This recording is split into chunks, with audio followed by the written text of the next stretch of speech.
بسم الله الرحمن الرحيم.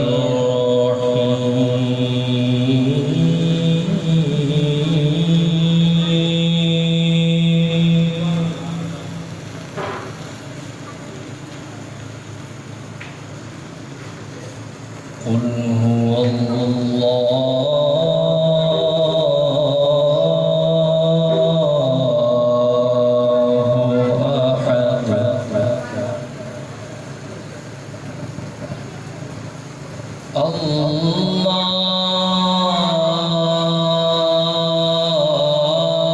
الله الصمد لم يلد ولم يولد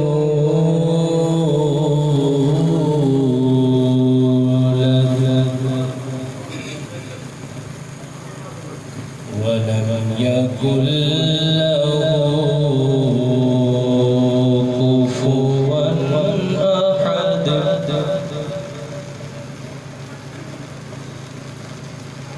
بسم الله الرحمن الرحيم.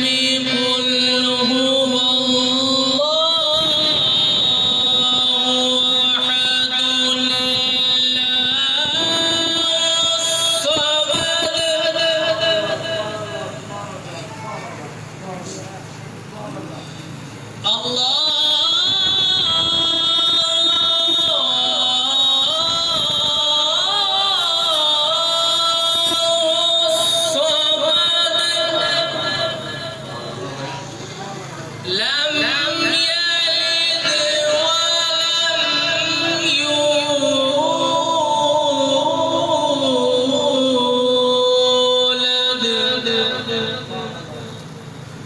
ولم يكن له كفوا أحد. بسم الله الرحمن الرحيم. قل هو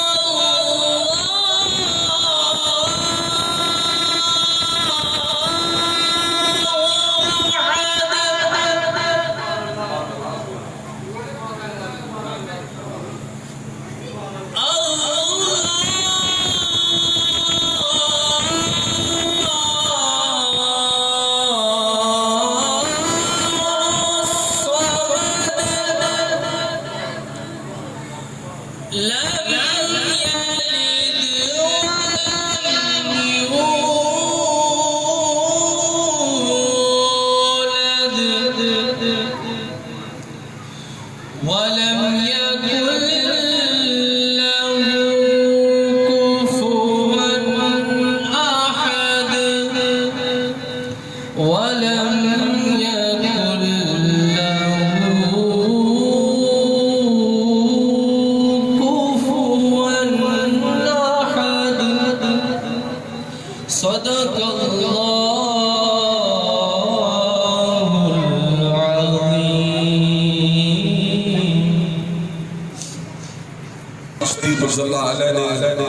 سورہ احد کی تلاوت کی اس مقدس محفل کا آغاز کیا جو کہ ہم حضور میرا محی الدین ابو محمد سید عبدالقادر جیلانی غوث السمدانی کریم الطرفین حسنی حسینی کی بارگاہ میں سلام عقیدت پیش کرنے کے لیے سجا کر بیٹھے ہیں.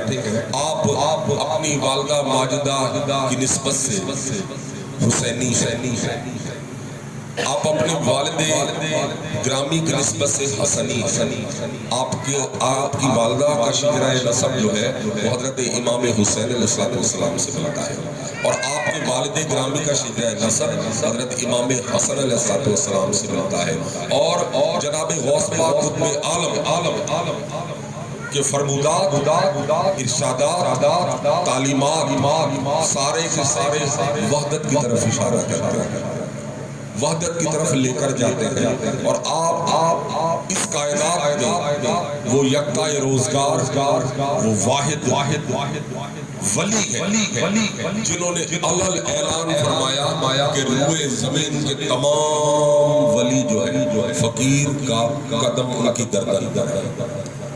یہ وہ اسباب ہے جو دیگر ولیوں میں سے کسی ولی نے نہیں کیا، اور جیسے ہی آپ کی زبان مبارک سے یہ ارشاد ہوا کہ روئے زمین کے تمام ولیوں کی گردن فقیر کا قدم ہے، تو حضرت جناب معین الدین چشتی سنجری اجمیری سلطان الہند فرمانے لگے کہ میری گردن پر نہیں، میری سر آنکھوں پر۔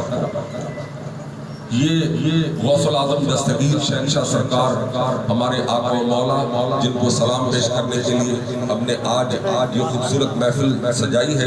میں نعت کے چند شعر، مختصر سی محفل ہے، آپ کی نظر کرتا ہوں کہ ایمان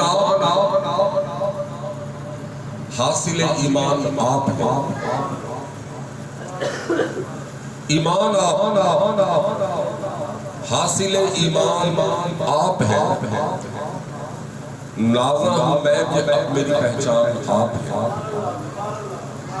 ایمان آپ حاصل ایمان آپ ہے، نازا ہوں میں کہ اب میری پہچان آپ ہے۔ ایمان آپ حاصل ایمان آپ ہے، نازا ہوں میں اب میری پہچان آپ ہے۔ اور توجہ فرمائیے گا کہ سب پر بقدر حوصلہ ہوتے ہیں منکشف، سب پر بقدر حوصلہ ہوتے ہیں منکشف، قرآن آپ مانی قرآن آپ ہے۔ سب پر بقدر حوصلہ ہوتے ہیں منکشف، سب پر بقدر حوصلہ ہوتے ہیں منکشف، قرآن آپ مانی قرآن آپ ہے۔ اور انسان کی کیا مجال کہ ہم سروار کا، انسان کی کیا مجال کہ ہم سروار کا، وہ آپ کہہ چکے ہیں کہ انسان آپ ہے۔ انسان کی کیا مجال کہ ہم سروار کا، وہ آپ کہہ چکے ہیں کہ انسان آپ ہے۔ اور دامن میں آپ کے ہیں دو عالم کی نعمتیں، دامن میں آپ کے ہیں دو عالم کی نعمتیں، ہر زاویے سے سورہ رحمان آپ ہے۔ دامن میں آپ کے ہیں دو عالم کی نعمتیں، دامن میں آپ کے ہیں دو عالم کی نعمتیں، ہر زاویے سے سورہ رحمان آپ ہے۔ دامن میں آپ کے ہیں دو عالم کی نعمتیں، ہر زاویے سے سورہ رحمان آپ ہے۔ کر دیجئے نگاہ عنایت غلام پر، کر دیجئے نگاہ عنایت غلام پر، سرکار دو جہانوں کے سلطان آپ ہیں۔ میں دعوت دیتا ہوں آج کی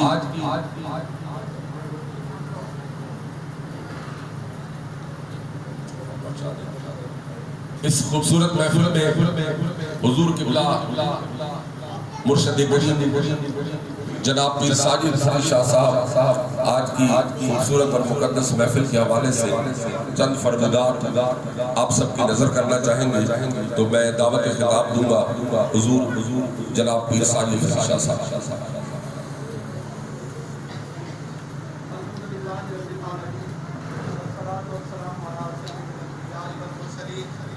اما بعد فاعوذ باللہ من الشیطان الرجیم، بسم اللہ الرحمن الرحیم، الصلاۃ والسلام علیک یا رسول اللہ، الصلاۃ والسلام علیک یا حبیب اللہ، الصلاۃ والسلام علیک یا نبی اللہ، وعلی آلک و اصحابک یا نور اللہ۔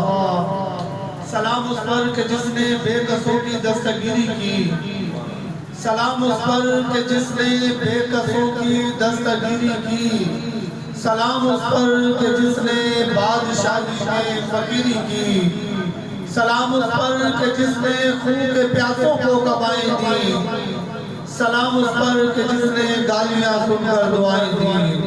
الحمدللہ ثم الحمدللہ ہمارے لیے بڑی خوش نصیبی ہے کہ اللہ رب العزت نے ہمیں اپنے محبوب صلی اللہ تعالیٰ علیہ وسلم کا امتی بنایا، اور ہمارے لیے بڑی خوش نصیبی کی بات ہے کہ آپ ہم سب اللہ کرے کہ قبول ہو جائیں، آپ ہم سب شیخ بغداد کے سگ بنایا اللہ نے ذات نے ہمیں، اللہ تعالیٰ ہمیں قبولیت کا شرف بخشے کہ ہمارا سگ بننا آپ کی بارگاہ میں قبول اور مقبول بن جائے، کیونکہ جو شیخ بغداد کے سگ ہیں وہ دونوں جہان کے سلطان ہیں، جو شیخ بغداد کے سگ ہیں وہ دونوں جہان کے سلطان ہیں۔ آج کی مقدس اور مبارک محفل حضور شیخ بغداد کی محبت میں، حضور شیخ بغداد کے اقرار کے لیے، حضور شیخ بغداد کی مہربانیوں کو اجاگر کرنے کے لیے آج کی محفل پاک کا اہتمام کیا گیا۔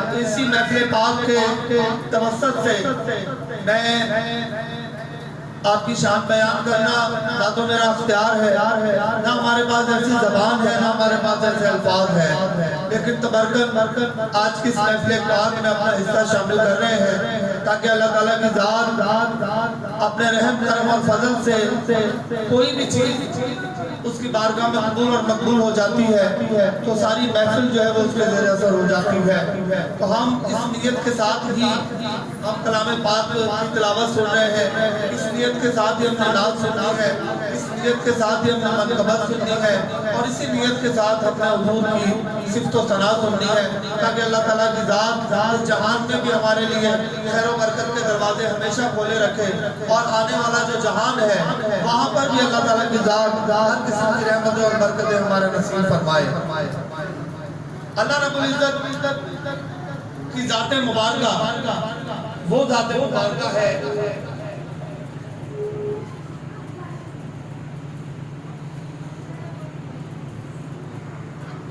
ہوئی ہے، اور اللہ رب العزت قرآن حکیم میں اس پر مہربانی فرماتے ہوئے ہمیں مخاطب کر کے فرماتا ہے کہ میری ذات وہ ذات ہے کہ انما امر اذا اراد شیئا یقول له کن فیکون، کہ میری ذات وہ ذات ہے کہ جب میں کسی چیز کا ارادہ کرتا ہوں کہ ہو جا، جب میں کسی چیز کا ارادہ کرتا ہوں کہ ہو جا تو وہ چیز ہو جاتی ہے۔ تو یہ کائنات بھی خدا کی ذات نے جب تخلیق فرمائی ہے تو اس کے تخلیق فرمانے کا ارادہ فرمایا اور کن فیکون ادا کیا تو یہ کائنات ساری جو ہے وہ تخلیق ہو گئی۔ تو کن فیکون کا مقام خدا کی ذات کا مقام ہے، کن فیکون کی شان خدا کی ذات کی شان ہے، اور کن فیکون کا ظہور خدا کی ذات وہ زیبا ہے کہ جہاں بھی کن فیکون کا ظہور ہوتا ہے کہ سمجھ لو وہاں خدا کی ذات جلوہ گر ہوتی ہے، کیونکہ کن فیکون شان ہی خدا رب ذوالجلال کی ہے۔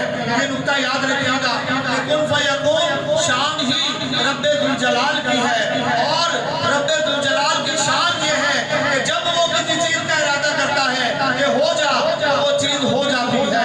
تو خدا کی ذات سے بے شمار مہربانیاں ایسی رونما ہوئی ہے اور ہوتی ہے اور ہوتی رہے گی کہ انسانی عقل جس کو سوچنے سے، جس کو خیال میں لانے سے، جس کے تصور سے بھی کافر ہے، ایسی مہربانیاں خدا کی ذات سے جلوہ گر ہوتی ہیں، اور ان مہربانیوں کو ہم اپنی زبان میں کرشمہ قدرت کہتے ہیں کہ خدا کی ذات سے ایسی چیز کا ظہور ہونا جو انسان کی عقل اور فکر سے مابرہ ہو اس کو کرشمہ قدرت کہا جاتا ہے۔ اور خدا کی ذات کا جہاں تک نظارہ دیکھیں، چاروں طرف نظارے دیکھیں تو خدا کی ذات کا کرشمہ قدرت بھی نظر آتا ہے، ہر طرف خدا کی ذات کا کرشمہ نظر آتا ہے، کیونکہ کوئی چیز ایسی نہیں ہے جو ہماری عقل کو حیران نہ کرتی ہو۔ کسی ایک چیز کے بارے میں بھی سوچنے بیٹھ جائیں تو پتہ چلتا ہے کہ اس چیز کی تخلیق کیسے ہوئی ہوگی اور کس نے اس کی تخلیق میں اپنا رحم کرم اور فضل شامل کیا ہوگا۔ اور جب ایک چیز کے بارے میں سوچتے ہیں تو اس کی تہ تک پہنچنا ہی انسانی عقل کے لیے مشکل ہو جاتا ہے۔ تو پھر یہ سارے جہان جو خدا کی ذات نے تخلیق فرمائے ہیں، جو 18,000 جنس خدا کی ذات نے تخلیق فرمائی ہیں، یہ کیسا خدا کی ذات کا عجیب و غریب کرشمہ ہے کہ انسانی عقل اس تک پہنچنے کے لیے کافر ہے، اور خدا کی ذات کے کسی ایک مہربانی مہربانی کو بھی انسان اپنی عقل کے احاطے میں نہیں لا سکتا. جس پر وہ فضل فرماتا ہے، جس پر رحم فرماتا ہے، اسے اس مہربانی میں سے حصہ بھی عطا فرماتا ہے اور اسے اس مہربانی کی سمجھ بھی عطا فرماتا ہے، بوجھ بھی عطا فرماتا ہے اور اس کا شعور بھی عطا فرماتا ہے. ورنہ خدا کی ذات بھی لاریب اور لازوال ہے اور خدا کی ذات کے کیے ہوئے کام بھی لاریب اور لازوال ہے. ہم اپنی عقل میں، اپنے احاطے میں ان معاملات کو لا نہیں سکتے جو خدا کی ذات کو زیبا ہے. الغرض کہ جو بھی خدا کی ذات سے ایسے معاملات سرزد ہوتے ہیں کہ جن کو ہماری عقل جو ہے وہاں تک پہنچنے سے قاصر ہے، تو ان تمام تر چیزوں کو کرشمہ قدرت کہا جاتا ہے. یعنی یاد رہے کہ وہ چیز جو آپ کی عقل میں نہ آئے، آپ کے شعور سے بالا تر ہو اور خدا کی ذات سے منسوب ہو، تو اسے کرشمہ قدرت کہا جاتا ہے. اب یاد رہے کہ اللہ رب العزت نے قرآن حکیم میں یہ مہربانی فرمائی ہے کہ اللہ فرماتا ہے کہ اطیعوا اللہ و اطیعوا الرسول و اولو الامر منکم، کہ اطاعت تم پر واجب ہے میرے محبوب کی اور ان کی بھی کہ جنہیں میں نے تم میں سے صاحب امر کیا ہے. یعنی خدا کی ذات نے بتا دیا کہ جو میرے برگزیدہ لوگ ہیں، جو میرے برگزیدہ محبوب کے منتخب کردہ لوگ ہیں، میرے محبوب کی ذات اگر میری ذات کی حقیقت کا مظہر ہے تو وہ جو میرے برگزیدہ ہیں وہ میرے محبوب کی حقیقت کا مظہر ہے. اور جب تم تلاش کرنے نکلو گے، جب تم ڈھونڈنے نکلو گے، جب تم جاسو کرنے نکلو گے، جب تم جاسو کرنے نکلو گے، تو تمہیں پتا چلے گا کہ بات جو ہے اصل ہے کیا، کہ بات کل کیا تھی، بات آج کیا ہے اور بات آئندہ ہونی کیا ہے. تو خدا کی ذات سے جو ایسی چیز جو ہے ظہور میں آئے، جس تک پہنچنے کے لیے انسانی عقل قاصر ہو، اسے کرشمہ قدرت کہا جاتا ہے. اور جب یہی اختیار خدا کی ذات اپنے محبوب کو منتقل کرتی ہے. یاد رکھیے گا کہ اختیار کیا ہے کہ انما امرؤ اذا اراد شیئا یقول له کن فیکون. اور جب میں کسی چیز کا ارادہ کرتا ہوں، اللہ فرماتا ہے کہ میں جب کسی چیز کا ارادہ کرتا ہوں تو کہتا ہوں کہ ہو جا، تو وہ ہو جاتی ہے. یعنی ارادہ کر کے کسی چیز کا ظہور میں آ جانا، یہ کس کی صفت ہے، یہ کس کا اختیار ہے؟ یہ خدا کی ذات کی صفت ہے، یہ خدا کی ذات کا اختیار ہے. اور خدا کی ذات نے اپنے محبوب کو اپنے نور کا پیکر بنا کر اپنے تمام تر اختیارات کا مالک اور تمام تر اختیارات کا وارث بنا دیا. اور جس کی دلیل یہ ہے، جس کے ظہور کی مہربانی یہ ہے کہ محبوب خدا صلی اللہ علیہ وسلم کی ذات مبارکہ وہ ذات مبارکہ ہے کہ بے شمار مقامات آپ کے حیات طیبہ میں ظاہر میں ایسے آئے. باطن کی تو دنیا یہ رنگ، اس کی تو باطن نہ کرے. ظاہر میں بے شمار معاملات ایسے ظہور میں آئے کہ جن کو دیکھ کر انسانی عقل آج بھی دنگ ہے. اور جن معاملات کو دیکھ کر انسانی عقل دنگ رہ جائے، یہ کرشمہ قدرت کہا جاتا ہے. اگر خدا کی ذات سے ظہور میں آتے ہیں تو انہیں کرشمہ قدرت کہا جاتا ہے. اگر وہی اختیار، وہی مہربانی، وہی اسباب رسول اللہ کی زبان مبارکہ سے ظہور میں آئے تو تم اسے کیا کہو گے؟ اسے موجزہ رسول کہا جاتا ہے. لیکن در حقیقت یہ خدا کی ذات ہی کا اختیار ہے جو رسول کو منتقل ہوتا ہے. یہ خدا کی ذات کا اختیار ہے کہ اللہ اپنے اختیار میں سے حصہ جو ہے اپنے اس رسول کو منتقل کر دیتا ہے. اور میرے محبوب صلی اللہ علیہ وسلم کی ذات مبارکہ وہ ذات مبارکہ ہے کہ جو خدا کے کلی اختیار کی وارث ہے. خدا کے کلی اختیار کی وارث ہے میرے محبوب کی ذات مبارکہ جو ہے. تو میرے محبوب کی حیات طیبہ میں بے شمار مقامات ایسے آئے، بے شمار واقعات ایسے آئے جنہیں سوچ کر آج بھی انسانی عقل جو ہے وہ دنگ رہ جاتی ہے. آقا دو جہاں صلی اللہ علیہ وسلم کی بارگاہ میں ابو جہل آیا اسے کسی نے کہا چونکہ اس کا عقیدہ بد تھا اور وہ آقا دو جہاں صلی اللہ تعالیٰ علیہ وسلم کے بارے میں نعوذ باللہ یہ کہتا تھا کہ آپ نعوذ باللہ جادوگر ہیں اور آپ کے جتنے بھی معاملات ہیں وہ اس پر سارے چلتے ہیں، تو کسی نجومی نے اس کو بتایا کہ چاند ایک ایسی چیز ہے کہ جس پر جادو کوئی اثر نہیں کر سکتا، چاند ایسی چیز ہے کہ جس پر جادو اثر نہیں کر سکتا، تو تم اس شہنشاہ کے پاس جاؤ جس کا نام محمد عربی صلی اللہ تعالیٰ علیہ وسلم ہے، اور اسے جا کر کہو کہ اگر تم سچے ہو، اگر تم خدا کے رسول ہو تو تم چاند کے 2 ٹکڑے کر کے دکھاؤ، اگر تم خدا کے سچے رسول ہو تو چاند کے 2 ٹکڑے کر کے دکھاؤ۔ اس کا عقیدہ یہ تھا کہ چاند پر جادو کا اثر نہیں ہوتا، تو یقیناً حضور جو چاند کے 2 ٹکڑے نہیں کر پائیں گے۔ تو ابو جہل سرکار کے بارگاہ میں آیا اور آ کر کہنے لگا کہ حضور میں آپ کی تمام تر باتوں پر ایمان لانے کے لیے تیار ہوں، لیکن مہربانی فرمائیں میری ایک درخواست ہے آپ کے آگے کہ اگر آپ واقعی ہی خدا کی ذات کے سچے رسول ہیں تو ان کی طرح چاند کو 2 ٹکڑے تو کر کے دکھا دیں۔ اگر آپ واقعی خدا کی ذات کے سچے رسول ہیں تو آپ چاند کو 2 ٹکڑے کر کے دکھا دیں، تو پھر یہاں اس بات کا ظہور ہوتا ہے جس پر ہم نے اپنی بات کا آغاز کیا ہے کہ کن فیکون کس کا اختیار ہے؟ خدا کی ذات کا۔ چاند کس کے اختیار کے تابع ہے؟ خدا کی ذات کے۔ سورج کس کے اختیار کے تابع ہے؟ خدا کی ذات کے۔ زمین کس کے اختیار کے تابع ہے؟ خدا کی ذات کے۔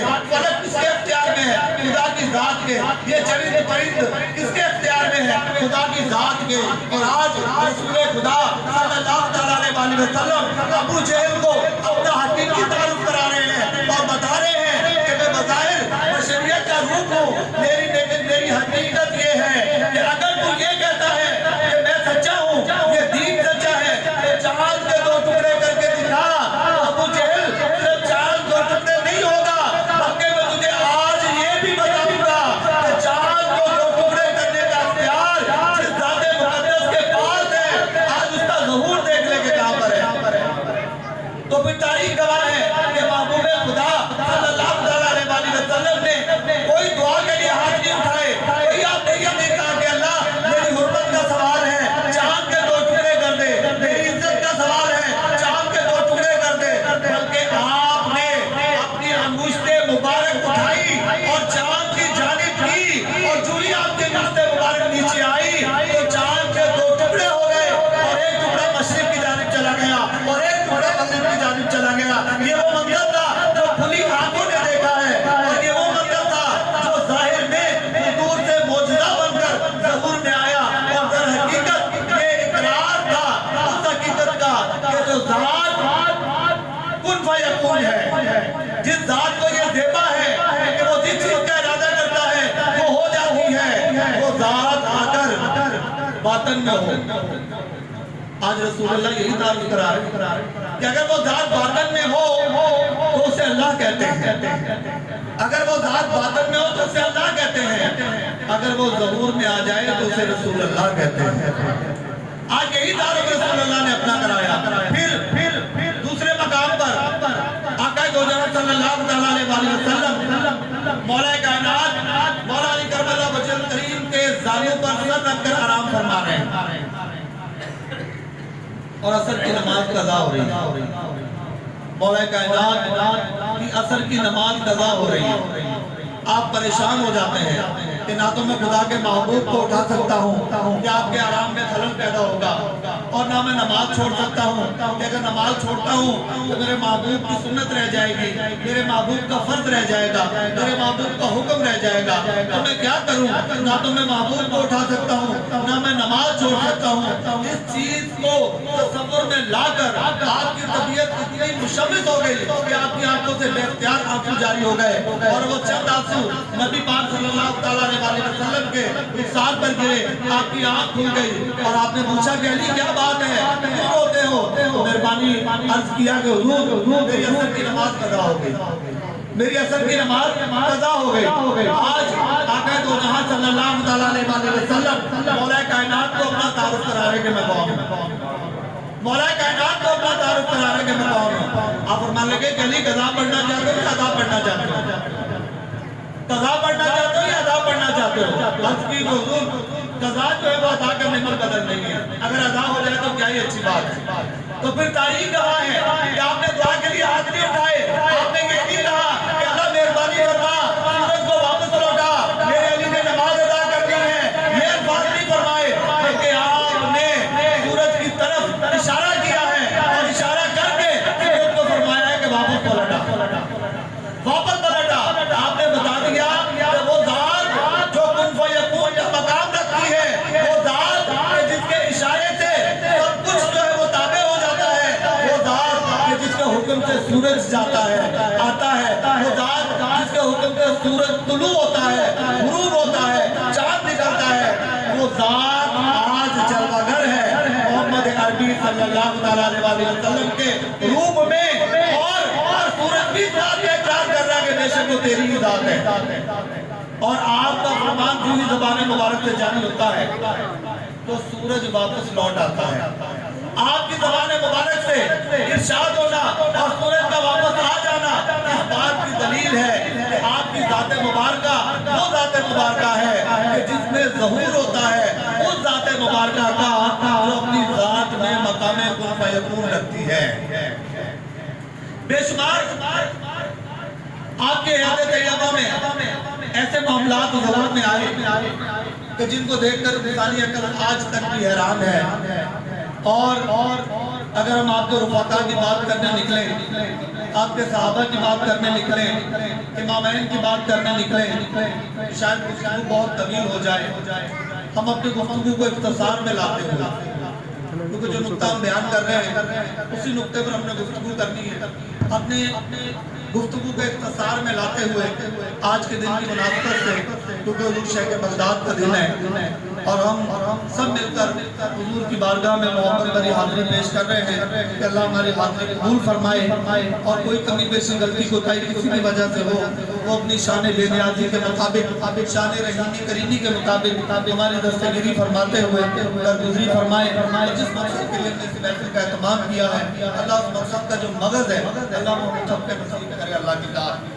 تو مقام کن فیکون اختیار ہے خدائے رب الجلال کا، اور جب وہ اختیار رسول اللہ کی ذات مبارکہ میں منتقل ہوتا ہے تو ذات رسول اللہ کی ہوتی ہے، اختیار خدا کی ذات کا ہوتا ہے، اور وہی اختیار جب منتقل ہوتا ہوا بغداد میں پہنچتا ہے، جب وہی اختیار منتقل ہوتا ہوا بغداد میں پہنچتا ہے تو حضور شیخ بغداد شیخ محی الدین عبد القادر جیلانی قطب ربانی کریم الطرفین حسنی حسینی جو سر سے لے کے پاؤں تک رسول اللہ کی حقیقت کا مظہر ہے، اور آپ کی ذات مبارکہ وہ ذات مبارکہ ہے کہ جن کو فقط چند لمحوں کے لیے نہیں، فقط چند گھنٹوں کے لیے نہیں، بلکہ ہمیشہ کے لیے محبوب الہی کا خطاب ادا کر دیا گیا۔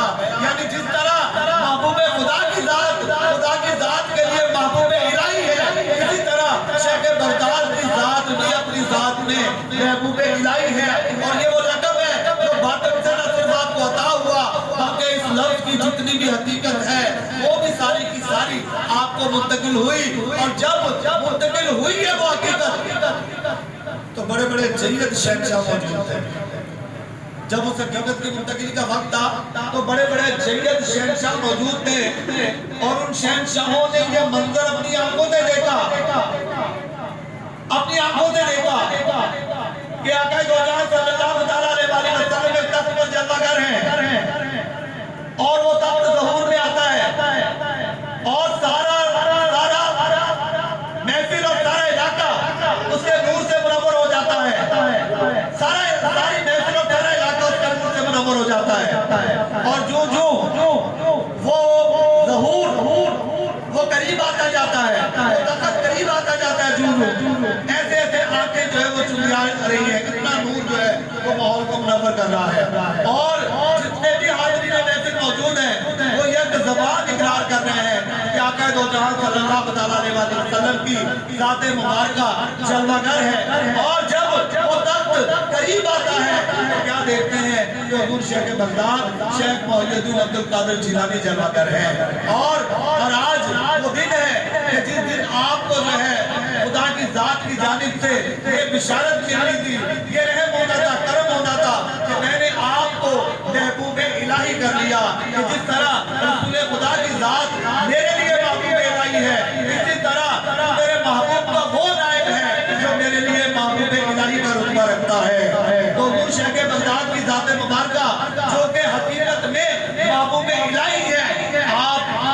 عراق اور بغداد، عراق اور ترکی کے درمیان ایک علاقہ ہے جسے کردستان کہا جاتا ہے۔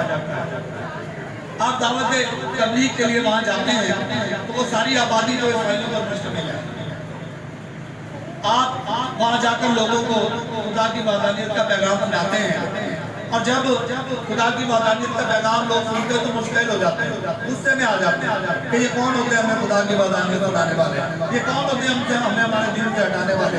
اس سے پہلے کہ وہ مشتعل ہو کر اشتعال میں آ کر یہ ایسی بات کرتے، ایسی حرکت کرتے، تو ان کے پادری سامنے آیا اور اس نے کہا کہ بھائی میں تمہارا پادری ہوں، تم میں سب سے بڑا میں ہوں، اگر تمہیں مجھ پر یقین ہے تو مجھے ان سے بات کرنے دو، مجھے ان سے بات کرنے دو اگر تمہیں یقین ہے۔ ان کا جی بالکل ہمیں آپ پر یقین ہے، آپ ہمارے بڑے ہیں، آپ ہمارے رہبر ہیں، اگر مجھے ان سے بات کرنے دیں، میں جو بات کروں گا تم نے اس کی پیروی کر لی۔ وہ پادری سرکار کی بارگاہ میں آیا اور کہنے لگا کہ حضور میں کوئی لمبی چوڑی آپ سے گفتگو نہیں کروں گا، میں نے کوئی آپ سے مناظرہ یا مذاکرہ نہیں کرنا، میں ایک سوال کروں گا، اگر آپ نے اس سوال کا تسلی بخش جواب مجھے دے دیا تو میں وعدہ کرتا ہوں کہ میں اور میری ساری قوم ایمان لے آئے، اور اگر آپ اس کا تسلی بخش جواب نہ دے سکے تو پھر برائے مہربانی دوبارہ کبھی ہمارے علاقے میں نہ آئیے۔ آپ نے فرمایا منظور ہے، کرو، منظور ہے، سوال کرو۔ سوال یہ ہے کہ آپ کے نبی صلی اللہ علیہ وسلم کی حدیث ہے کہ وہ فرماتے ہیں کہ میری امت کے اولیاء اللہ بنی اسرائیل کے پیغمبروں جیسے ہوں، تو کیا یہ حدیث سچ ہے؟ آپ نے فرمایا ورنہ و صدق، میرے محبوب کا فرمان ہے بالکل سچ ہے۔ تو اس نے کہا حضور پھر آپ کے محبوب کے فرمان کی روح سے اور وقت کے ولی تو آپ ہیں، اگر آپ کے نبی کا فرمان سچا ہے تو آپ بنی اسرائیل کے پیغمبر جیسے ہیں، اگر آپ بنی اسرائیل کے پیغمبر جیسے ہیں تو بنی اسرائیل کے پیغمبر عیسیٰ علیہ السلام وہ ٹھوکر سے مردہ زندہ کر دیا کرتے ہیں، تو اگر آپ کے نبی کی حدیث سچی ہے تو آپ بھی مردہ زندہ کر کے دکھا دیں، آپ بھی مردہ زندہ کر کے دکھا دیں، ہم مان لیں گے کہ آپ کا دین بھی سچا ہے، آپ کے نبی کی حدیث بھی سچی ہے، اور آپ جو کچھ فرما رہے ہیں وہ بھی سب سچ ہے۔ آپ نے فرمایا کہ اگر ایسا ہو جائے تو حضرت سب ایمان لے آئیں۔ آپ نے کہا چلو پھر جدھر چلنا، چلو پھر جدھر چلنا۔ انہوں نے پرانے قبرستان کا رخ کیا اور اس کی طرف چلنا شروع ہو گئے۔ حضور شیخ بغداد بھی جا رہے ہیں، آپ کے رفقا بھی جا رہے ہیں، اور وہ مجمع جو ہزاروں پر مشتمل ہے وہ بھی پیچھے پیچھے جا رہا ہے۔ اور جب اس قبرستان کے قریب پہنچے، چونکہ آپ انتہائی اطمینان سے جا رہے ہیں، تو پادری کو پریشانی لاحق ہو گئی، یار جس اطمینان کے ساتھ جا رہے ہیں تو ایسا لگ رہا ہے کہ جاتے ہی مردہ کھڑا کر دیں گے، ان کی طبیعت میں تو کوئی پریشانی نہیں ہے، کوئی ان کے خیال میں کچھ چلنے میں پھرنے میں کوئی ایسا معاملات نہیں ہے کہ میں نے تو اتنا بڑا کام بولا ہے، میری نیت میں تو یہ ہے کہ یہ کر ہی نہیں سکتے، لیکن یہ جس انداز سے جا رہے ہیں تو ایسا لگ رہا ہے کہ جاتے ہی کر دیں گے، تو اس کی طبیعت پر ہیبت طاری ہو رہی ہے۔ جیسے جیسے قبرستان کے قریب جا رہے ہیں پادری کی طبیعت پر ہیبت طاری ہو رہی ہے، اور جو ہی قبرستان میں داخل ہوئے تو وہ ہیبت شدید ہو گئی، اور اس شدید ہیبت کے وقت اس کے دل میں یہ خیال آیا کہ میں کسی نئی قبر کی طرف نہیں جاؤں گا، ایسا نہیں ہو سچ مچ کھڑا کر دینا، تو میں قبر بھی کوئی ایسی دیکھتا ہوں جو بوسیدہ ہو، جو بوسیدہ ہو۔ تو اس نے انتہائی بوسیدہ قبر کا انتخاب کیا اور کہا کہ حضرت اس کا مردہ زندہ کر دیتا۔ یاد رہے کہ عیسیٰ علیہ السلام کے پاس جب یہ معجزہ ظہور میں آتا تھا تو آپ فرماتے تھے کم بِإِذْنِ اللہ، اٹھ اللہ کے حکم سے، کم بِإِذْنِ اللہ، اٹھ اللہ کے حکم سے۔ آج شیخ بغداد چونکہ ہم اپنی گفتگو کے آغاز میں فرما چکے ہیں کہ حضور شیخ بغداد کی ذات مبارکہ وہ ذات مبارکہ ہے کہ جو سر سے لے کے پاؤں تک محبوب الہی کی حقیقت کا ظہور ہے، اور محبوب الہی کی حقیقت جو ہے وہ عین خدا کی حقیقت کا ظہور ہے۔ اس لیے وہ اختیار جو خدا کی ذات کو ذبح ہے، مقام کن فیکون، وہ اختیار جو رسول اللہ کو منتقل ہوا آپ کو ذبح ہے، پھر اگر آپ سر سے لے کر پاؤں تک محبوب الہی ہیں تو پھر وہ اختیار آپ کے پاس کیسے نہیں ہوگا؟ وہ اختیار کیسے نہیں ہوگا؟ آج ولایت میں ظہور کا وقت ہے اس اختیار کے جس کے بارے میں اللہ فرما رہا ہے کہ جب میں کسی سے اختیار ادا کرتا ہوں تو کہتا ہوں کہ ہو جا، وہ ہو جاتی ہے۔ آج اس اختیار کا ظہور ولایت میں سے ہو رہا ہے، اور جس شہنشاہ کی ذات مبارکہ سے ہو رہا ہے القادر جیلانی ہے۔ آپ اس قبر کے قریب پہنچے، آپ نے اس کو ٹھوکر ماری اور ٹھوکر مار کر فرمایا کہ تم بے اذن اللہ، اٹھ اللہ کے حکم سے۔ قبر شک ہوئی اور مردہ زندہ ہو گیا اور اٹھ کر کھڑا ہو گیا اور کہنے لگا حضور کیا قیامت قائم ہوئی؟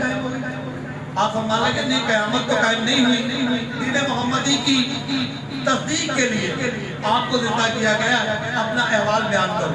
تو اس نے کہا حضور میرا تعلق حضرت دانیال علیہ السلام کی قوم سے ہے، مجھے مرے ہوئے بھی 750 سال ہو گئے، مجھے مرے ہوئے بھی 750 سال ہو گئے، تو میرا تعلق حضرت دانیال علیہ السلام کی قوم سے ہے، اور میں گواہی دیتا ہوں کہ دین محمدی سچا دین ہے۔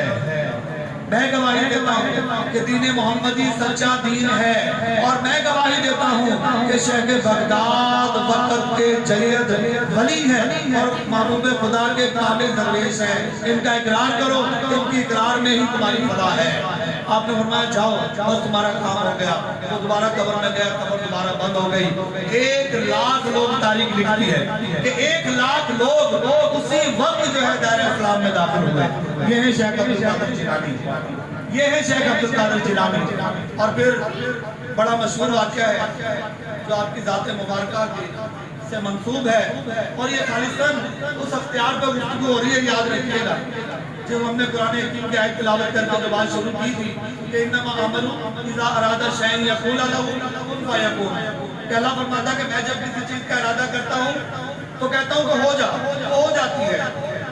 ارادہ کرنا چیز کا ہو جانا یہ صرف خدا کی ذات کو زیبا ہے، اور اگر یہ ظہور کہیں اور ہوتا ہے تو سمجھو خدا کی ذات وہاں چلتا ہے، کیونکہ بندے کا کام نہیں ہے، بندے کا کام نہیں ہے، یہ تو خدا کا اختیار ہے، یہ تو خدا کی ذات کو زیبا ہے، بندے کو زیبا نہیں ہے۔ اگر وہاں اس نعمت کا ظہور ہو رہا ہے تو سمجھ لو کہ خدا کی ذات اس کے روح میں جلوہ گر ہے، جبھی یہ ظہور ہو رہا ہے، کیونکہ زیبائی خدا کی ذات کو ہے۔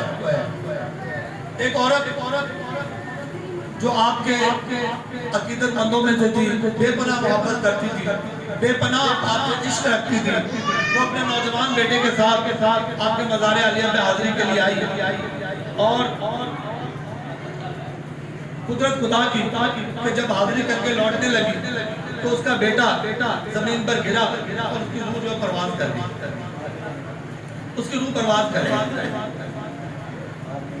اب چونکہ عاشق تھی واپس لوٹ آئی۔ عاشقوں کے انداز میں نرالے ہوتے ہیں، عاشقوں کی باتیں بھی نرالی ہوتی ہیں، عاشقوں کے کام بھی نرالے ہوتے ہیں۔ کہنے لگی حضرت صاحب یہاں تو لوگ مرادیں لے کے آتے ہیں، لے کے جاتے ہیں یہاں سے تو جھولیاں بھر کے جاتے ہیں، میرے لیے کون سا کام ہے کہ میری جھولی نہیں ہوتی کہ ایک میرا بیٹا تو ہمیں لے لیا، تو یہ قانون میری سمجھ میں نہیں آیا۔ اب میں دوبارہ دیر بعد جب آؤں گا جب میرا بیٹا زندہ ہو جائے، جب آؤں گا دوبارہ دیر بعد۔ وہ عورت مزار عالیہ سے نکلی ہے شکوہ کر کے، محبت میں، پیار میں، عشق میں، اور آپ کی ذات مبارکہ کو ذات مبارکہ ہے کہ آپ اسرائیل کو راستے میں روک لیتے ہیں اور فرماتے ہیں کہ ایک روح چھوڑ دا، 17 روحیں لے کے جا رہے ہیں۔ آپ نے فرمایا کہ ایک روح چھوڑ دے، باقی 16 بنے لے گا۔ اس نے کہا حضرت معافی بھی ہو، میں خدا کی ذات کو پیش کر دوں ایک دفعہ، پھر بھلے آپ ساری لے لیں، کیونکہ اللہ کی ذات نے مجھے حکم دیا ہے کہ یہ روحیں 17 لے کے آؤ، تو میں خدا کے حکم کے تحت لے کے آ رہا ہوں، میں پیش کر دوں، اس کے بعد آپ ساری لے لینا۔ آپ نے فرمایا کہ ایک روح ابھی چھوڑ دیں، باقی 16 کی بات بعد میں کریں۔ حضرت معافی ہو، میں جب تک پیش نہیں کر دیتا تب تک میرا اختیار نہیں ہے۔ آپ نے فرمایا نہیں، 3 دفعہ آپ نے فرمایا، پھر آپ نے اس کے ہاتھ پر ہاتھ مارا اور 17 کی 17 روحیں جو اس کے ہاتھ سے آزاد کرا دی۔ وہ شکایتی انداز میں اللہ رب العزت کی بارگاہ میں حاضر ہوا اور کہا کہ اللہ میں تیرے حکم سے زمین پر گیا اور جن روحوں کا تو نے حکم دیا تھا میں وہ 17 روحیں لے کر آ رہا تھا کہ حضور شیخ بغداد، شیخ محی الدین عبد القادر جیلانی، قطب ربانی، کریم الطرفین، حسنی حسینی مجھے آدھے راستے میں ملے اور آپ نے ایک روح جو ہے مجھ سے مانگا، تیرے حکم کی وجہ سے میں نے نہیں دیا، اس نے میرے ہاتھ میں 17 کی 17 روحیں چڑھوا دی۔ اللہ تو مہربانی فرما کے کیا کرنا ہے؟ اللہ فرما لے گا کہ 17 روحیں چھڑوائیں گے اور تو کچھ نہیں بولا، اور تو کچھ نہیں بولا اللہ، اور تو کچھ نہیں بولا۔ اللہ نے فرمایا شکر ادا کر۔ اگر عبد القادر یہ کہہ دیتا کہ دوبارہ زمین پہ نہیں آنا تیرا جانا بند ہو جاتا۔ کیوں کہ قادر جو ہے وہ میری ذات ہے، قادر میری ذات ہے، تمام تر قدرت کی مالک میری ذات ہے، اور عبد القادر وہ ذات ہے کہ جس کو عبدیت کی وجہ سے عبد القادر کہا جاتا ہے، عبدیت کی وجہ سے عبد القادر کہا جاتا ہے۔ اس کی حقیقت یہ ہے کہ وہ بھی اسی اختیار کا مالک ہے۔ جس طرح میں اپنی ذات میں قادر ہوں وہ بھی قادر ہے۔ وہ اگر کہہ دیتا ہے کہ تجھے زمین پر نہیں آنا دوبارہ تو زمین پر نہیں آ سکتا دوبارہ۔ یہ شان ہے حضور شیخ بغداد شیخ مجید عبد القادر جیلانی کی، اور یہ اختیار ہے خدا کی ذات کا جو منتقل کرتا ہے، وہ جس پر مہربان ہوتا ہے اسے اپنے اختیار میں سے حصہ دیتا ہے، کسی کو جزوی دیتا ہے، کسی کو کلی دے دیتا ہے، کسی کو جزوی حصہ دیتا ہے، کسی کو کلی دے دیتا ہے۔ نبیوں کو اپنے اختیار میں سے حصہ دیا لیکن جزوی دیا، اور میرے محبوب کی ذات مبارکہ کو کلی اختیار کا واجب بنا دیا کہ سارا تیرا اختیار ہے، جو چیز چاہے رکھ لے، جو چیز چاہے ہٹا لے، سب تیرا اختیار ہے۔ اور میرے محبوب صلی اللہ تعالیٰ علیہ وسلم نے اسی اختیار کا وارث اور مالک اپنے نائب کو بنا دیا کہ میں اپنے نائب جو میری ذات میں ضم ہو جائیں گے وہ اسی اختیار کا منبع ہو جائیں گے، کہ ان کی ذات میں بھی وہی اختیار ہوگا جو خدا کی ذات سے منتقل ہوتا ہوا میری ذات میں آیا ہے۔ بات سمجھنے کی ہے، نقطہ سمجھنے کا ہے کہ خدا کی ذات کو محدود نہ جانو، خدا کی ذات لامحدود ہے، اور جو جس کو تم محدود کہہ رہے ہو نا وہ خود کہہ رہا ہے کہ میں لامحدود ہوں۔ وہ کہہ نہیں رہا کہ اللہ نور السماوات والارض، کہ میری ذات کا جو نور ہے آسمانوں پر بھی موجود ہے، زمینوں پر بھی موجود ہے، اور میری ذات وہ ذات ہے کہ فَأَيْنَمَا تَوَلُّوا فَثَمَّ وَجْهُ اللَّهِ، اور جس طرف دیکھو گے میری ذات کو جلوہ گر پاؤ گے، جس طرف دیکھو گے میری ذات کو جلوہ گر پاؤ گے۔ جب وہ موجود ہی ہر جگہ ہے پھر تم اسے محدود کیسے کر سکتے ہو؟ وہ لامحدود ذات ہے، اور اسے اختیار ہے کہ جہاں سے چاہے اس مقام سے چاہے اپنی حقیقت کا ظہور کر دیتا ہے۔ تو وہ کرشمہ خدا کی ذات سے ظہور میں آئے تو اسے کرشمہ کہتے ہیں، اور اگر نبی سے ظہور میں آئے تو اسے معجزہ کہتے ہیں، اور اگر ولی سے ظہور میں آئے تو اسے کرامت کہتے ہیں۔ لیکن یاد رہے کہ کام ایک ہے، نام تین ہے، کام ایک ہے، نام تین ہے۔ کرشمہ دیکھ کر بھی عقل حیران ہو جاتی ہے، اور معجزہ دیکھ کر بھی عقل حیران ہو جاتی ہے، اور کرامت دیکھ کر بھی عقل حیران ہو جاتی ہے۔ حضور شیخ بغداد کی ذات مبارکہ کا آج دن ہے، بڑھ کر ہم نے چند الفاظ آپ دوستوں کے آگے بیان کیے ہیں کہ اللہ تعالیٰ میری بھی حاضری قبول فرمائے، آپ کی بھی حاضری قبول فرمائے۔ آپ کا ایک مرید آپ کی بارگاہ میں حاضر ہوا اور عرض کیا کہ حضور میرے باپ کا انتقال ہو گیا، میرے باپ کا انتقال ہو گیا، مہربانی فرمائیں کہ اس کی بخشش ہو جائے۔ آپ نے فرمایا کہ وہ اس دائرے میں داخل تھا، اس دائرے میں داخل نہیں تھا۔ آپ نے فرمایا کبھی وہ ہماری محفل میں آیا؟ بولا حضور نہیں، محفل میں کبھی نہیں آیا۔ کبھی ہمارے مدرسے سے گزرا؟ نہیں حضور کبھی آپ مدرسے سے نہیں گزرا۔ کبھی ہمارے مدرسے کے قریب سے گزرا؟ بولا حضور قریب سے تو گزرا۔ آپ فرمایا جاؤ اس میں یہ اختیار کہ بخشش جس ذات کا اختیار ہے، جب وہ ذات یہاں جلوہ کرو گی تو کیا کرو گے تم اس کو؟ کیا کہو گے اس کو؟ وہ کلی اختیار کی مالک ہوگی۔ جب یہاں جلوہ کرو گی تو بھی کلی اختیار کے وارث ہوگی، جب یہاں جلوہ کرو گی تو بھی کلی اختیار کے وارث ہوگی۔ اور پھر کچھ اولیاء اکرام کے لیے دنیا بڑی تنگ رہی ہے، مخلوق خدا آئے دن کوئی کو سکنا ان کے لیے کھڑا کرتی رہتی ہے۔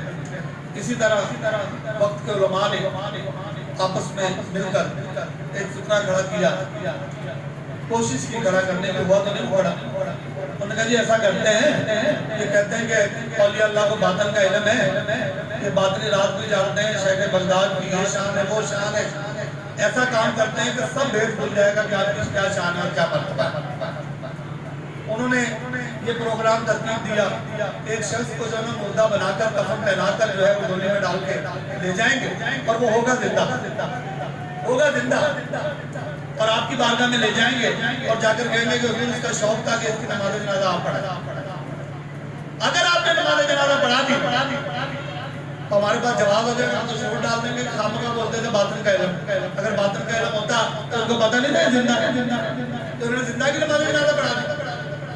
تو یہ پروگرام انہوں نے ترتیب دیا اور ترتیب دے کر پروگرام کے مطابق میت لے کر آپ کے مدرسے کے باہر پہنچ گئے اور جا کر عرض کیا کہ حضور ہمارا یہ دوست عزیز انتقال کر گیا ہے اور اس کی بڑی تمنا تھی کہ میری نماز جنازہ جو شیخ بغداد پڑھائیں تو حضور مہربانی فرمائیں آپ اس کی نماز جنازہ پڑھا دیں. آپ فرمانے لگے ماشاءاللہ آپ سب اتنے سید ہیں, بڑے بڑے علماء ہیں آپ لوگوں میں, بڑے بڑے تفسیر والے ہیں, بڑے بڑے جو ہے وہ علم کو جاننے والے ہیں, ماشاءاللہ آپ میں سے کوئی بھی پڑھا دیں. حضرت اس کا شوق تھا کہ آپ پڑھائیں. آپ نے پھر فرمایا آپ نے پھر میں کہتا ہوں کہ آپ میں سے کوئی بھی پڑھا دیں. نہیں حضور اس کا شوق تھا کہ آپ پڑھائیں. جب تیسری دفعہ اصرار کیا تو آپ نے بولا ٹھیک ہے بھئی آپ کی مرضی, اگر آپ اسی بات پہ راضی ہو ٹھیک ہے ہم پڑھا دیتے ہیں. تو پروگرام یہ تھا کہ جو ہی نماز جنازہ شروع ہوگی تو مردے کو یہ کہا گیا تھا کہ اٹھ کے بیٹھ جانا. جو ہی نماز جنازہ شروع ہوگی تو اٹھ کے بیٹھ جانا. اب جی آپ امامت کی جگہ پہ کھڑے ہو گئے, آپ نے نیت کر کے نیت باندھ لی, باقی سب نے بھی باندھ لی اور نماز جنازہ شروع ہو گئی. اب وہ نماز جنازہ کی طرف ان کا دھیان ہی نہیں, ان کا جنازے کی طرف دھیان, نماز کی طرف نہیں ہے لوگوں کا دھیان. جنازے کی طرف جو پروگرام یہ تھا کہ اٹھ کے بیٹھے, جو نماز ختم ہوتی جا رہی ہے پریشانی کے عالم میں یار یہ اٹھ کے نہیں بیٹھ رہا کہ نماز تو ختم ہو گئی, آخر پہ چلی گئی. آخر کا نماز کا اختتام ہو گیا. جو نماز کا اختتام ہوا تو دوڑ کر سارے گئے اور اس کو ہلایا جلایا, لیکن وہ ہلا نہیں. حضرت یہ تو زندہ تھا مر گیا, یہ کیا ہو گیا؟ آپ نے میں نے تو تمہیں کہا تھا کہ تم پڑھا دو نماز جنازہ, میں نے تو پھر مردے کی پڑھانی تھی, زندے کی نہیں پڑھانی تھی. اگر میں نے ہی پڑھانی تھی تو میں نے مردے کی پڑھانی تھی. اب یہ جو ہے قیامت کے روز بھی نہیں اٹھے گا. یہ ہے میرے شیخ بغداد شیخ محی الدین عبد القادر جیلانی سرکار. اور آپ کی صرف و ثنا اگر کرنے لگے تو ساری رات بھی ہو جائے بہت کم ہے, لیکن ہم اپنی محفل کو باقاعدہ جو ہے طریقہ کار جو ہمارا ہے نعت شریف مناظر بھی سنتے ہیں, ہم اپنی محفل کا اس روح کا جو ہے وہ دوبارہ اپنے روح کی طرف آتے ہیں. اللہ تعالیٰ کی بارگاہ سے دعا ہے کہ اللہ تعالیٰ ہمارے آج کی دن کی حاضری کو قبول اور مقبول فرمائے, اور اللہ تعالیٰ کی ذات ہمارے دل میں سچی محبت, سچا شوق, سچی نیت, سچا خلوص جو ہے وہ ہمارے دلوں میں پیدا فرمائے, کیونکہ ہم سب کے نسبت شیخ بغداد سے ہے. اور آپ کا فرمان ہے کہ مریدی لا تخف, مریدی لا تخف, کہ میرے مریدوں کو کوئی خوف نہیں. دعا یہ کریں گے مرید بن جائیں, ہم مرید بن جائیں. اگر بن گئے نا تو واقعی تو کوئی خوف نہیں. اگر بن گئے, اللہ کرے کہ جس محبت کا ہم نے آغاز کیا ہے, جس محبت کا جس اقرار کا ہم نے آغاز کیا ہے, اللہ تعالیٰ ہم سب کو اس کی معراج نصیب فرمائے اور ہم بیعت سے ہوتے ہوئے مریدی تک پہنچے. ہماری پوری جماعت صحابیہ عالیہ جو جہاں جہاں پر بھی دوست موجود ہیں, ہم سب کے لیے دعا کرتے ہیں کہ اللہ تعالیٰ اس جماعت کو یہ شعور بخشے, اس جماعت کو یہ اللہ تعالیٰ کی ذات کے جذبہ بخشے کہ جس نقطے اور جس مقصد کے لیے اس راہ کی طرف آیا جاتا ہے وہ نقطہ اور وہ مقصد پیش نگاہ رہے, پھر بات بنی رہے گی. اگر مقصد نگاہ سے ہٹ جاتا ہے تو پھر بات بنتی نہیں ہے, بات بگڑتی ہے. اللہ تعالیٰ ہماری آپ کی سب کی دستگیری فرمائے. وما علینا الا البلاغ.